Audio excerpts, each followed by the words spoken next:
apa yang kami katakan ini Tuhan, bukan sekedar kata-kata, tapi sungguh kami mau mengasihi Engkau sampai akhir Tuhan. Kami tidak mau gagal di tengah jalan. Bahkan kami tidak mau meleset dari tujuan. Kami minta perkenanan Tuhan malam hari ini. Kami mau tempatkan Kau menjadi Tuhan, menjadi Allah kami di dalam ibadah kami. Tidak ada nama lain yang ditinggikan. Semua butuh Engkau. Bahkan dunia membutuhkan Engkau. Dan Kau berusaha mencari siapa yang harus mendapat perkenanan itu Tuhan. Terima kasih untuk ibadah yang luar biasa. Engkau hadir di tengah-tengah kami. Karena firman-Mu berkata Engkau bertahta di atas puji-pujian umat-Mu. Dan Kau katakan I will dwell among you. Aku akan memerintah di tengah-tengah-Mu sebagai Raja. Ampuni atas setiap salah dan dosa kami. Layakkan hamba-Mu ya Tuhan. Untuk sanggup menyampaikan apa yang menjadi isi hati Tuhan sendiri. Berkati pemberitaan firman-Mu ini. Berbicaralah Tuhan. Kami siap untuk mendengar dan bahkan melakukan firman-Mu. Di dalam nama Yesus yang siap katakan. Sore hari ini saya mau sharekan dengan satu topik yang saya lanjutkan dari tadi pagi. Mengenai bagaimana kita di akhir zaman harus mengatasi kelesuan rohani. Karena ini sifatnya berbahaya, super berbahaya. Jangan dipikir itu enteng gitu. Itu penyakit kronis ya, penyakit kronis. Bahkan saya baru aja ditelepon oleh seorang hamba Tuhan. Bagaimana bisa-bisanya ada pendeta-pendeta dari Indonesia yang berhubungan dengan para dukun voodoo dari Afrika sekarang. Jadi pakai witchcraft, wah, pakai sihir. Waduh, kata saya kok bisa begitu? Ini benar Pak, ini ngeri banget. Ini di akhir zaman nih, penyesatan bisa begitu sifatnya. Karena mereka hanya melihat mujizat, mereka melihat, setan itu bisa lakukan banyak hal. Ya, we have to be very careful. Karena menghadapi tahun-tahun ke depan ini bukan tahun yang mudah. Juga kita bersyukur dengan pilkada serentak yang sudah berjalan baik, pilpres berjalan baik. Tapi juga dengan tekanan dunia yang terjadi saat ini Indonesia berat sekali. PPN naik 12% itu kan memukul ya roda perekonomian. Dan juga dengan utang yang begitu besar yang harus dibayar pada tahun 2025 ini merupakan beban yang sangat berat sekali. Nah, dunia pun keadaan dunia tidak baik-baik saja. Kalau Putin sudah benar-benar, Putin itu disebut Gog. Kalau di dalam firman Tuhan itu Yeskiel 38-39 ya. Itu tanah Magog. Magog itu tanahnya Gog. Dan itu sudah mulai ngancam-ngancam mau melancarkan serangan nuklir. Nah, apakah nuklir ini ada di dalam firman Tuhan? Nah, saya nggak bakalan bahas itu terlalu panjang. Nanti dilihat di YouTube saya aja. Apakah nuklir ada di dalam firman Tuhan? Ya, jadi YouTube-nya Daniel Panji. Nanti jangan lupa subscribe. Saya nggak klaim ya, tapi sebiarkan aja itu. Karena nggak banyak yang mengupas hal-hal seperti itu. Padahal semua ada di Alkitab. Dan kita melihat nubuatan demi nubuatan di dalam firman Tuhan ini sedang digenapi. Seorang hamba Tuhan waktu konferensi global waktu itu mengatakan 83%. Dia ngomong secara spesifik 83% nubuatan sudah digenapi, tinggal 17% saja. Dan itu klimaksnya itu kedatangan Tuhan dan juga rapture dan lain sebagainya. Tetapi juga yang fokus kita jangan miss. Kita pengen rapture besok sementara keluarga kita belum diselamatkan, tetangga kita belum diselamatkan. Nah, justru kalau saya minta kemurahan Tuhan supaya gereja mulai bergerak menyelamatkan jiwa sebanyak-banyaknya. Amin. Nah, jadi saya mau ambil satu topik yang move on, oke, sore hari ini. yaitu TLI. Apa itu TLI? Tindakan lompatan iman. Apa TNI? TLI. Jadi iman itu perlu tindakan. Nah sekarang bukan tindakan iman, lompatan iman. Jadi jam up. Kenapa? Waktunya udah habis. Jangan seperti biasa-biasa gereja. Jangan doa seperti biasa-biasa. Karena keadaan sudah berubah. Berapa hari yang lalu saya pulang dari Karo sebelum terjadi bencana. 10 orang yang meninggal dan itu banyakan anak SMP, SMA, coba mahasiswa, anak-anak muda yang matinya. Di sana, di kampung-kampung bayangkan bisa banyak anak-anak muda, remaja yang bunuh diri. Dan itu sebenarnya kampung Kristen. Mayoritas Kristen. Apa Kristen sudah jadi jawaban? Kenapa gitu? Karena ada kelesuan iman yang luar biasa. Nah, saya mau benar-benar sekarang mau mengatakan bagaimana tindakan lompatan iman secara praktikal. Banyak orang nanya ke saya begini. Pak Daniel, tahun 2025 bagaimana? Kata saya bukan Tuhan. Nanya ke saya. Ya tapi topiknya apa? Temanya apa? Oke. Kalau saya sih dapatnya ini. The season of joy and harvest. Apa itu sih artinya? Musim sukacita dan tuayan. Bahkan great harvest, tuayan yang besar banget, akbar. Kenapa? Karena di tengah kegoncangan akan ada orang berseru kepada nama Tuhan. Amin. Saya digerakkan My Home Indonesia, unbelievable. Anak-anak rohaniku sekarang udah adopsi sekolah-sekolah, ratusan sekolah dan sekarang udah ratusan ribu dijangkau dan bukan KKR kayak di gereja begini. Enggak, kata saya go. Jangan bawa mereka ke gereja. Gereja harus pergi keluar. Adopsi. Jangan nyaman, enggak ada namanya garam di dalam toples terus. Garam itu harus ada di tengah dunia. Karena firman Tuhan katakan bukan kamulah garam dan kamulah terang itu. Nah jadi mereka pergi ke sekolah-sekolah. Kalau saya ikut mereka Bapak Ibu sekalian, nanti orang tuanya datang juga, mereka pelukan dan sebagainya. Guru-gurunya banyak yang kepahitan. Apalagi guru-guru Kristen juga kasihan sekali. Kita perhatikan banyak hamba Tuhan tapi guru Kristen gak banyak yang perhatikan. Sedih sekali kehidupan mereka. Nah itu bisa banjir air mata di sekolah itu. Dan saya kalau disuruh ngomong saya udah gak bisa ngomong. Kata kamu aja. Di KKR aja gak seperti ini. Nah jadi ini saya melihat. Ini belum kegoncangan besar banget. Bagaimana nanti? Nah, lalu kalau bagaimana kita melakukan tindakan? Karena ternyata iman itu nggak bisa, banyak orang hanya senang nubuatan, jadi kolektor nubuatan. And do nothing, gak lakukan apa-apa. Kalau saya dinubuatin berarti itu direction. I must do something to fulfill penubuatan itu. Dengar nih. Jangan senang dengan nubuatan, udah gitu kita diam. Oh my God. Ketika kita dinubuatkan, saya dinubuatkan oleh beberapa hamba Tuhan termasuk Cindy Jacob dan saya. You are a blessing to the nations. Kamu akan jadi berkat buat bangsa. Oh terima kasih. Emang langsung orang Afrika datang. Saya harus pergi ke sana. Saya harus pergi ke negara-negara itu. Jadi kita harus ada tindakan. Tetapi ketika tindakan ini, mana tiketnya? Seandainya nanti nubuatan ini ada 3 malaikat Tuhan bicara, nanti ada hamba Tuhan khotbahin ini, ada yang numpangi tangan, ada kamu dibeliin tiket sama aku. Nah itu dari Tuhan, gitu.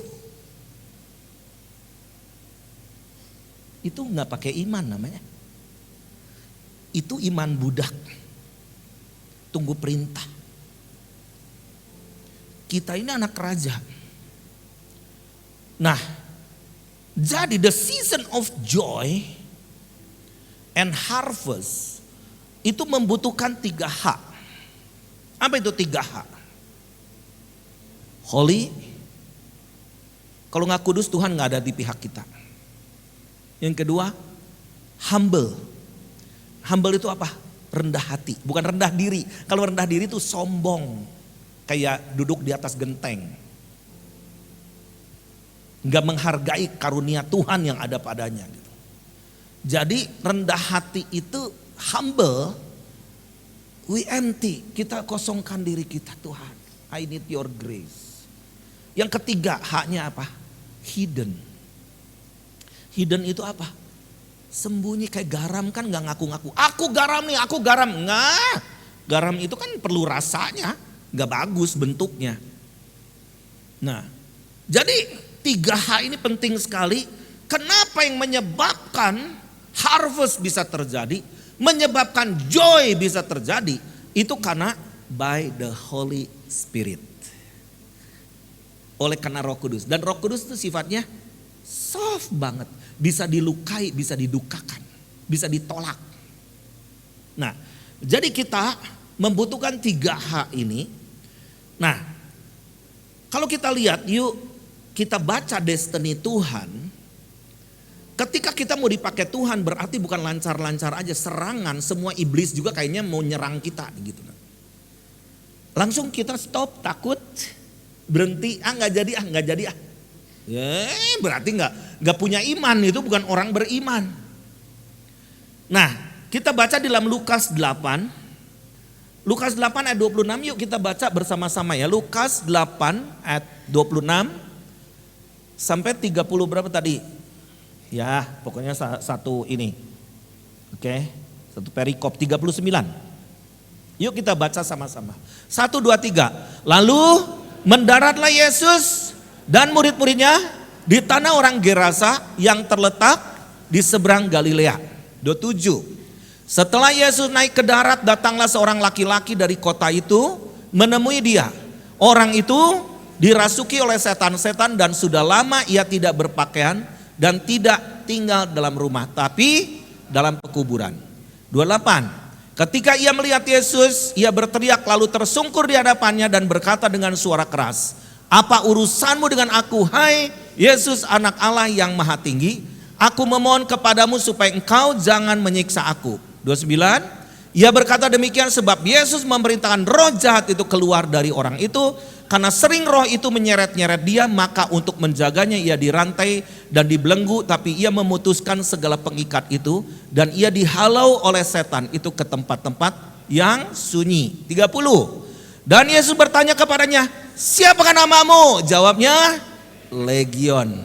Karena ia kerasukan banyak setan. 31, lalu setan-setan itu memohon kepada Yesus supaya ia jangan memerintahkan mereka masuk ke dalam jurang maut. 32, adalah di sana sejumlah besar babi sedang mencari makan di lereng gunung. Lalu setan-setan itu meminta kepada Yesus supaya ia memperkenankan mereka memasuki babi-babi itu. Yesus mengabulkan permintaan mereka. 33, lalu keluarlah setan-setan itu dari orang itu dan memasuki babi-babi itu. Kawanan babi itu terjun dari tepi jurang ke dalam danau lalu mati lemas. 34, setelah penjaga-penjaga babi itu melihat apa yang telah terjadi, mereka lari lalu menceritakan hal itu di kota dan di kampung-kampung sekitarnya. Ini ada isu keluar nih, berita. Lalu keluarlah orang-orang untuk melihat apa yang telah terjadi. Mereka datang kepada Yesus dan mereka menjumpai orang yang telah ditinggalkan setan-setan itu duduk di kaki Yesus. Ia telah berpakaian dan maka ketika melihat mujizat, satu orang itu bukan gila dirasuk setan, lebih parah. Karena legion itu 6.000 setannya. Dibebaskan. Maka takutlah mereka. Masyarakat di situ. 36. Orang-orang yang telah melihat sendiri hal itu memberitahukan kepada mereka Bagaimana orang yang dirasuk setan itu telah diselamatkan? 37. Lalu ngusir Yesus. Bukannya bersyukur.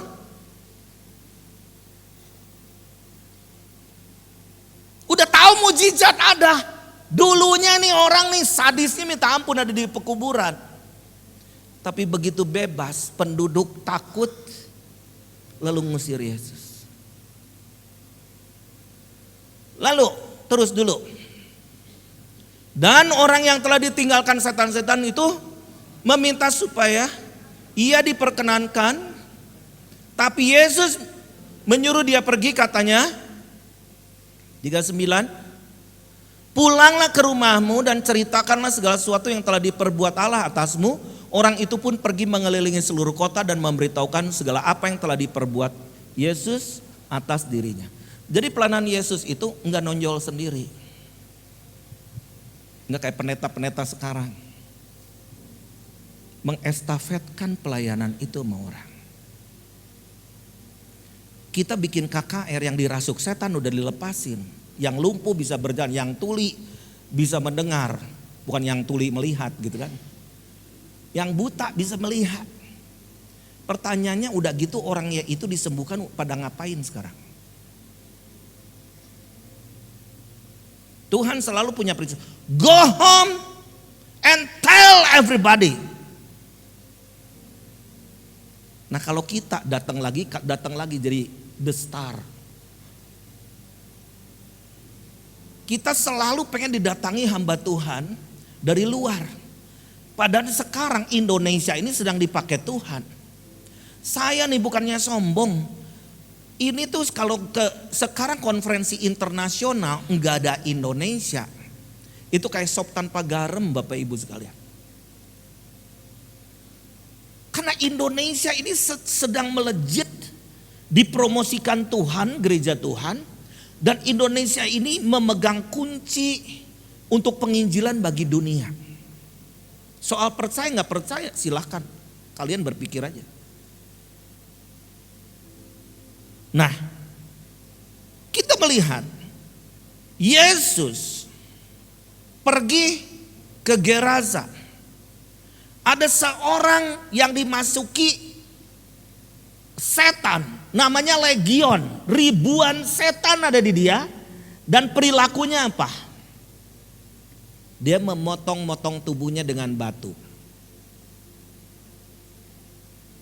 Menggores-gores, menganiaya dirinya dengan batu. Maksudnya, kenapa sekarang muncul satu tren anak-anak remaja pemuda nyilet? Ngeri banget. Ini udah jadi tren, banyak pendeta kagak tahu. Silet itu dari batu Bapak Ibu. Ini spirit legion sedang mau membunuh generasi. Pelayanan yang terbaik itu adalah pelayanan untuk generasi, bukan untuk dirinya. Jadi, saya coba pelan-pelan supaya kita bisa ngerti.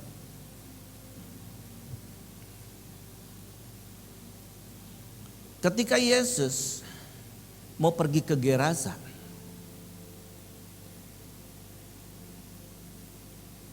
Yesus bersama murid-muridnya nyebrang laut.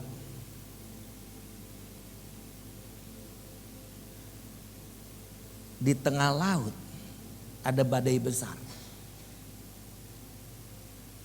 Dan Yesus tertidur di gurita. Murid-muridnya panik. Dan murid-muridnya berkata, Yesus, engkau tidak peduli kalau kami binasa. Ngomongnya binasa, bukan kalau mati rada mending gitu. Kalau binasa tuh punah. Kurang ajar gak coba? Perish. Nah itulah orang yang kalau gak punya visi, the people perish. Guru, kau tidak peduli kami binasa.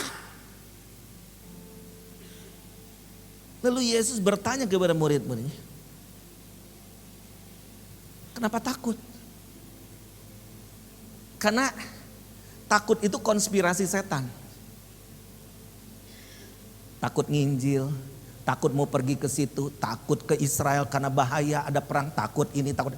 Itu kita udah kalah duluan. Saya ini selalu ke daerah bahaya, Bapak Ibu. Ke Turki lagi gempa bumi waktu itu, 1 minggu setelah gempa bumi. Saya pergi ke situ dan orang-orang Turki, "Are you Christian? Go!" Waduh, ketika kita ngomong ditanya begitu, "Kamu Kristen, pergi sana." Apakah saya langsung mundur? Mereka gak bisa bahasa Inggris, aku gak bisa bahasa Turki. Habibi, Habibi kata saya. You, me, brother. Ibrahim. We are brother. We are brother. Terus gue udah gitu. Come. I'm your brother, kata saya. I love you. I love you so much. Terus pakai Google Translate sedikit. Aku datang karena aku mencintai kamu. Mengasihi kamu. Ngapain kita datang ke sini? Apalagi di kota Hatay. Hatay itu kota Antioquia. Dulunya aku pergi ke kota Antioquia juga, di mana itu adalah orang pengikut Kristus disebut orang Kristen pertama kali. Itu dalam firman Tuhan. Lalu, where is your home? Where is your home? Your home. Aku dituntun sama dia. Pergi, wah di gang ternyata. Kita ngelewati batu. Lalu satu saya ngomong gini. I love you because God loves me. Ya. This is your home? Ya. Itu dia tunjukin ke saya batu bata yang udah reruntuhan. Batu batanya 2 kali ini gitu. Tebal gitu. Kayak batako gitu. Terus ada gambar. Christian. Bintang Daud. No. Kata saya kira bukan Yahudi. Aku bukan orang Yahudi. Christian. Aku gak ngerti. Oh, rasul-rasul 2000 tahun yang lalu bawa kekristenan gak pakai salib. Salib itu perang salib. Benci sekali sama salib. Jadi pakai bintang Daud. Turki adalah negara Kristen pertama.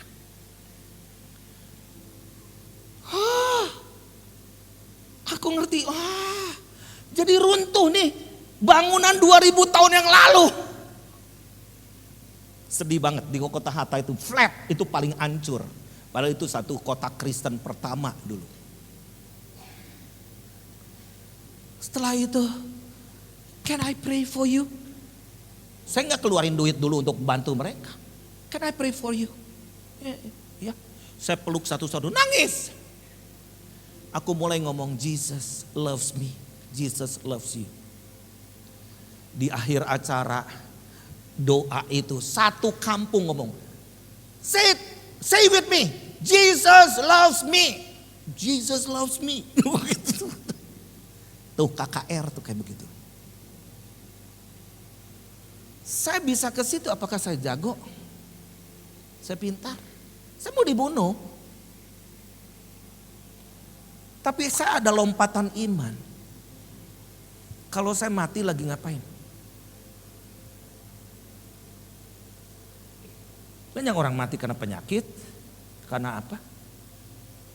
Semua orang kan mati.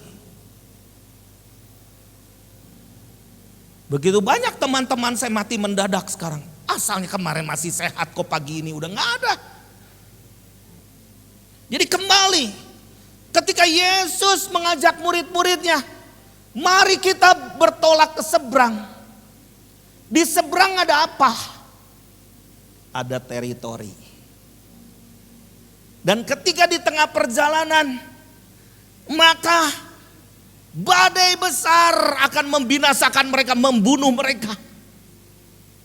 Lalu Yesus, diam! Kenapa angin harus dihardik? Karena ada setan.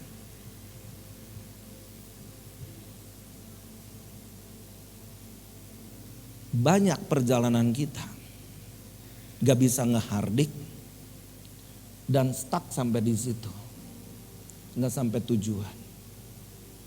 Apalagi lihat orang gila, orang dirasuk setan. Firman Tuhan katakan, roh yang di dalam kamu lebih besar dari segala roh yang ada di dalam dunia ini. Tuhan ngomong sama Petrus, I will build my church. Aku mendirikan eklesiaku di atas batu karang ini. Alam maut tidak akan menguasainya. Whatever you bind, apapun yang kau ikat di bumi akan terikat di sorga. Apapun yang kau lepaskan di bumi terlepas di sorga. Jadi kita melihat, kalau kita kemanapun kita harus bisa mengerti bahwa kita adalah ambasador kerajaan Allah. Kita diperlengkapi dengan kuasa. Saya baru pulang dari Jepang minggu kemarin. Dan di Jepang itu, setelah dengan 26 hamba-hamba Tuhan. Terus saya katakan saya pengen berkunjung ke satu hutan namanya Aokigahara di lereng Gunung Fuji. Hutan ini dikenal oleh seluruh dunia hutan bunuh diri. Ribuan orang, bahkan puluhan ribu orang udah mati di hutan itu. Tetapi di sana ada seorang kakek namanya Yukio Sage. Umur 80 tahun, dia selalu pakai teropong. Ngelihat ada remaja yang mau bunuh diri gak? Di tebing, karena di hutan itu di ujungnya ada tebing. Dan banyak muda-mudi menerjunkan diri di situ di batu itu. Lalu ketika Yukio Sage, ada dia lari mendatangi anak muda ini. Dia nggak nanya, kenapa kamu mau bunuh diri? Kamu kecewa apa? Oh, kamu kecewa ya sama orang tua. Itu mah pendeta. Selalu langsung konseling gitu kan. Ini enggak loh. Dia kata, kita minum teh.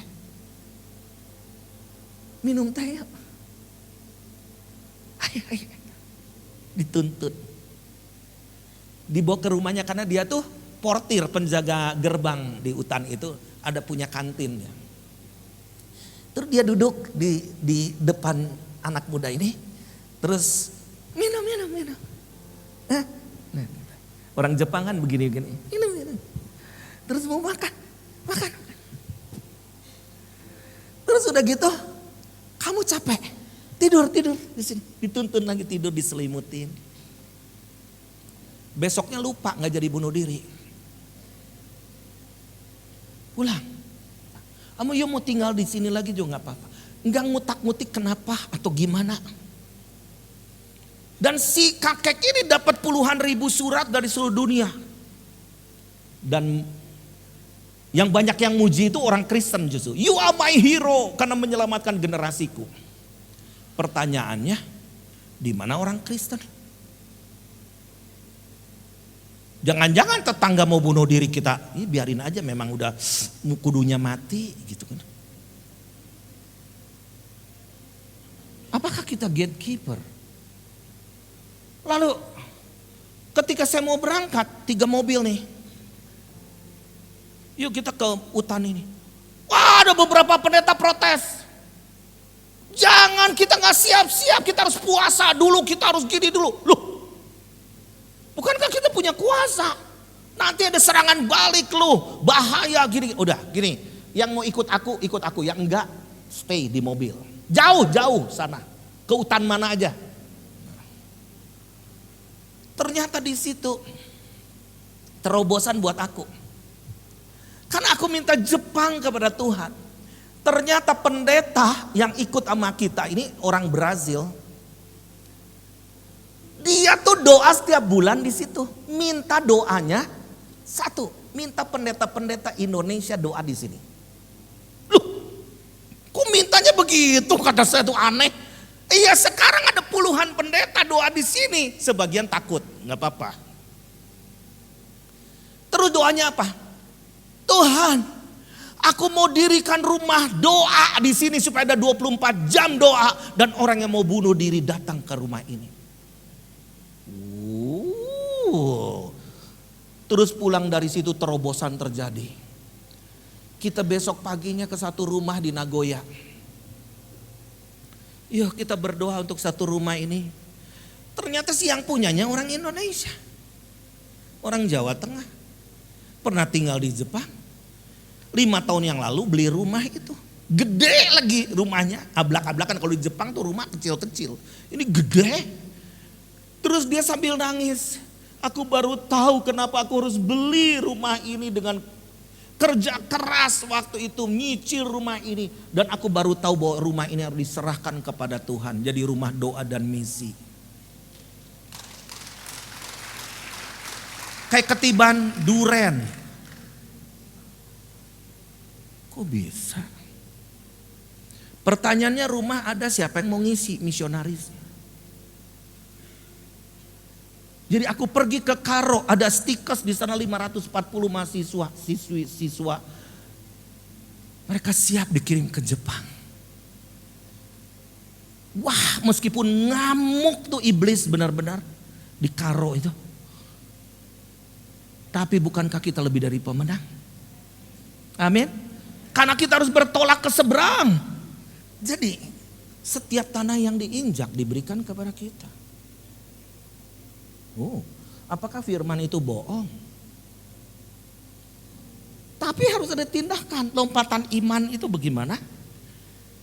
Nah, kalau kita lihat sambil menunggu, udah jangan lihat layar terus, lihat saya aja terus. Kita lihat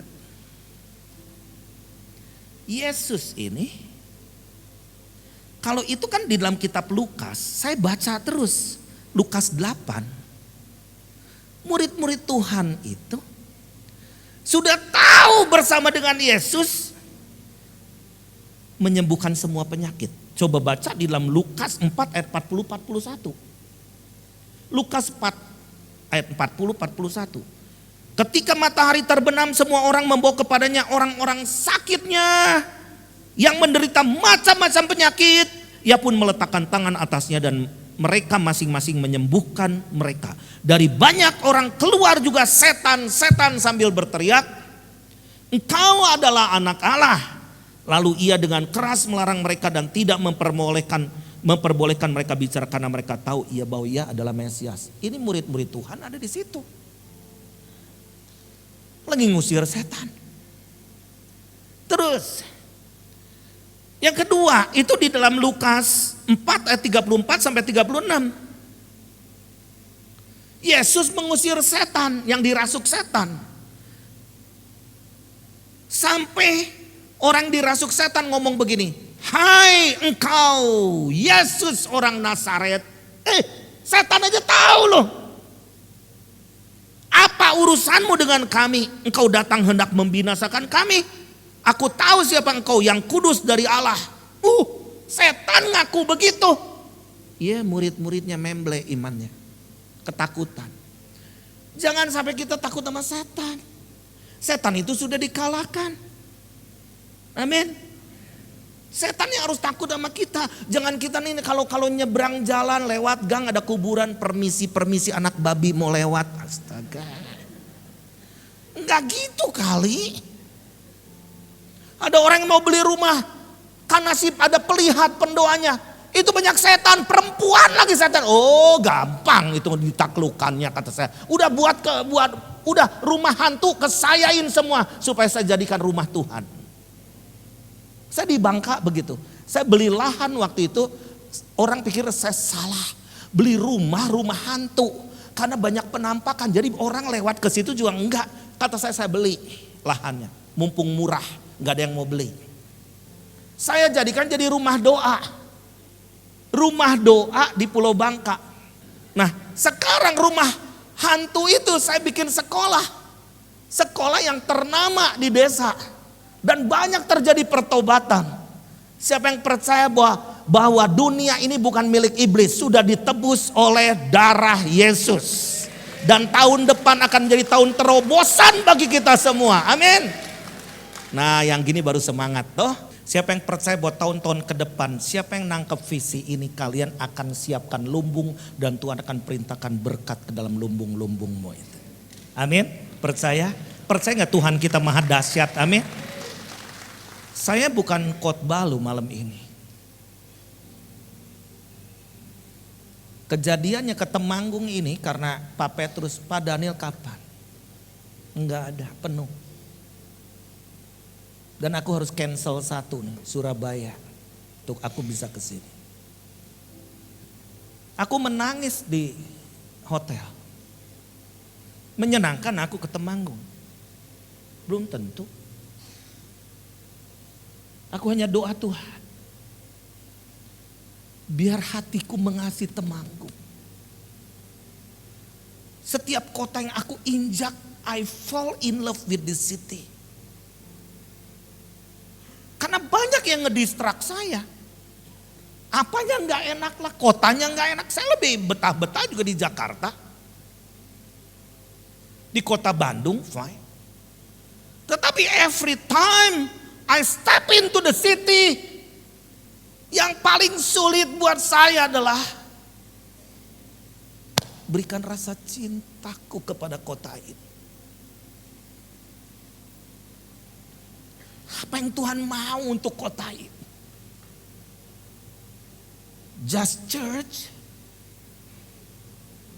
Banyak lagi nanti yang buka cabang ke sini.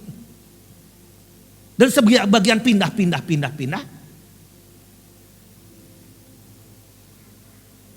Bosen khotbahnya gitu deh. Sampai kapan Tuhan? Kapan mau bangkit gereja Tuhan? Kalau di Korea, saya 3 bulan yang lalu saya pergi ke Korea. Saya dapat bagian untuk khotbah di gereja kecil di kampung. Jemaatnya cuma 36 orang. Banyakan nenek-nenek. Kata saya gereja kecil. Ya. Terus saya khotbah di situ diterjemahin ke bahasa Korea. Selesai khotbah saya terkaget-kaget.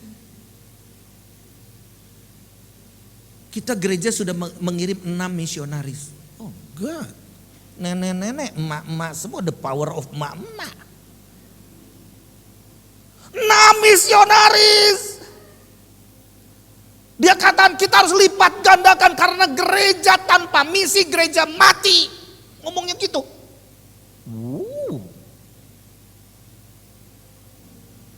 Gereja bukan sekedar organisasi. Just playground. Make fun, comfort, nyaman, senang. Pengkhotbahnya happy, apalagi joking. Gereja harus jadi classroom untuk pemuridan. Orang boleh ngomong apa ke Korea, Gangnam Style, K-pop dan sebagainya. Saya pergi ke sana enggak juga tuh. Tahu enggak? Di sana tuh 8 juta orang Kristen, tapi mengirim misionarisnya 32.000 di seluruh dunia. Di Indonesia ada 38 juta orang Kristen, mengirim misionaris nggak nyampe gope. 500 juga nggak ada. Semua sibuk dan gereja masing-masing. Kita utang banyak. Kita udah diselamatkan. Kita harus menyelamatkan banyak orang. Ini 40 tahun yang lalu. Tahun 1984. Lihat. Itu saya dan istri saya culun-culun kan. Sekarang saya muda, dulu muda banget. Dulu muda, sekarang saya lebih bijaksana. Saya datang ke situ 40 years ago. Jadi memang aku udah jadi opah-opah. Lihat doa 300.000 orang. Korea jadi satu 50 dari 50 negara termiskin di dunia. Duduknya di tanah. Hujan. Pikir hujan akan bubar, enggak. Di sana hujan mau gerimis, mau hujan lebat, mereka tetap doa. Saya pergi ke bukit doanya, hujan salju tetap doa. Aku pikir sembunyilah di ruangan, enggak. Mereka di atas gunung ada kuburan, doa gini doanya begini. Kata gue, ini apa? Kenapa doa di kuburan membangkitkan orang mati atau apa? Nah, kata saya, tolong terjemahin doa apa? Ternyata di seberang itu Korea Utara berdoa, selamatkan Korea Utara. Kayak nggak ada gawean kan? Nggak ada gawean. Apa yang mereka doakan? Ketika mereka 3 hari begini, makannya dulu. Nah, saya dikasih makan nasi sama kimchi doang. Kimchi itu kayak acar. Lihat, International Prayer Assembly for World Evangelization. Supaya dunia diinjili. Sekarang sudah Korea jadi satu dari 10 negara termaju di dunia. Alasannya hanya satu. Gereja menjadi berkat buat bangsa-bangsa. Ini ada waktu tahun 2024 sampai 2033. Urgensi, kita punya urgensi atau tenang baiklah. Alon-alon asal kelakon. Silahkan, itu pilihan. Tapi ada urgensi nggak? Mencapai titik 2033, kenapa 2033? Karena itu gereja berusia 2000 tahun. Kalau di dalam firman Tuhan 1000 tahun sama dengan 1 hari. Berarti 2034 itu udah tahun ke-7. Tahun ke-7000. Dan itu adalah hari ke-7 Advent. Sabat. Nobody can work. Apakah berarti 2033 Yesus datang? Enggak tahu. Kalau itu enggak ada. Cuman Bapa yang tahu. Atau mungkin juga besok lusa Yesus datang. We don't know. Tetapi kita punya hitungan. Implementasinya gimana? Akselerasi itu percepatannya gimana? Dan breakthrough-nya gimana? Saya ini baru ngalami bagaimana sekarang saya menginjak satu tanah. Nanti saya diundang ke Brazil. Bulan April. Katanya 3 minggu. Oke. Kalau konferensi di sana satu stadion demi satu stadion. Bapak Ibu tahu nggak? KKR mah udah biasa di sana. Itu manusia KKR semua kalau orang Brazil. Tapi saya kata no. Aku ingin punya rumah misi Indonesia di Brazil. Oke, fine. We gonna find it. Wow. Karena kalau nggak ada base di sana, kita cuma jalan-jalan. Untuk orang Indonesia khusus, untuk yang mau berdoa di sana. Nah, terus next. Nah, jadi perilaku kita berubah. Ini hari apa ini? Hari ulang tahun saya. Oh my God. Tuhan bilang jangan khotbah melulu. Do it. Start from 0.1. Ulang tahun saya. Itu jadi momentum. Gimana cara merayakan ulang tahun saya pas di ujung hari kemerdekaan tapi udah terlambat. Aku datanglah ke Ibu RT. Bu RT punten. Mangga. Aku tuh punya ide ya gagasan. Aku tuh bertahun-tahun udah belasan tahun di sini tapi gak pernah kenal ini tuh. Aku cuman kenal sama anak-anak ibu karena cucuku juga main. Aku tuh pengen makan bersama. Aduh, akhirnya itu aduh apa gitu ya. Aduh, gak pernah ada warga idenya kayak begini. Oke, kalau gitu setuju ya. Setuju, langsung nanti kita ibu bikin ayam gorengnya, nanti yang sebelah bikin ini. Kita ketokin tetangga satu. Diketokin. Nanti kita makan di jalan, kita mohon parkirnya ke sana. Nanti bapak ibu juga keluar. Oh, itu jadi pesta 4 RT. Tadinya saya mau dirayakan 14 orang. Di Jakarta berapa belas orang lah gitu. Fine dining. Oh, apa itu fine dining? 1,5 juta. Ternyata 4 RT kurang dari itu budgetnya. Mereka masak sendiri, beli ayamnya aja, beli bumbunya aja. Di situ kita makan bersama dan mereka tahu saya Kristen satu-satunya. Saya mencucurkan air mata. Kemana aku selama ini? Indonesia memegang kunci bagi dunia. Percaya nggak? Ya, beri kemuliaan bagi nama Tuhan. Saya bicara di titik ujung akhir zaman. I will be there. Yang saya khawatir kalau Indonesia never move. Nah, udah tenang kita, nggak usah diganggu das. Begini aja. Wah, sementara Tuhan sedang buka portal. Siapa mereka pendoa-pendoa biasa yang nggak ada duitnya? Kenapa mereka bisa punya privilege? Itu anak-anak rohani saya. Tahun ini 4 kali dan ini kelima kali kita ke Israel. Tahun ini doang 5 kali. Oh my God, uang dari mana? Udah gak usah cerita, kesaksiannya banyak. Ketika kita punya visi. Apa ini? Get 30.33. Go Evangelism Transformation 30.000 tahun 2033. Mengirim 30.000 misionaris sampai ke ujung bumi. Siapa yang percaya Indonesia akan diberkati? Indonesia akan jadi berkat buat bangsa-bangsa. Amin. Saya minta satu hal. Langkah ini enggak banyak malam ini. Apa tujuannya? Next. Supaya gereja berkooperate itu bekerja sama dengan gereja-gereja supaya punya satu visi. Terus kita mau mentraining anak-anak muda supaya skill. Maksudnya apa? Jangan pintar khotbah doang. Mesti profesional di bidangnya. Supaya mereka bisa menggarami marketplace. Ke Timur Tengah gimana mau jadi kirim pengkhotbah?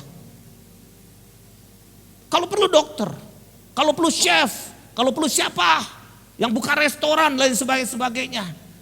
Nah, terus yang ketiga adalah diaspora. Diaspora itu apa? Orang-orang Indonesia dimanapun kita akan training mereka akan jadi misionaris. Nah, dengan kemenangan Donald Trump ini ngeri juga Bapak Ibu sekalian. Karena apa? Ternyata Donald Trump itu akan merencanakan semua imigran gelap akan diborgol kembali, dideportasi. Berapa ratus ribu orang Indonesia yang ada di sana.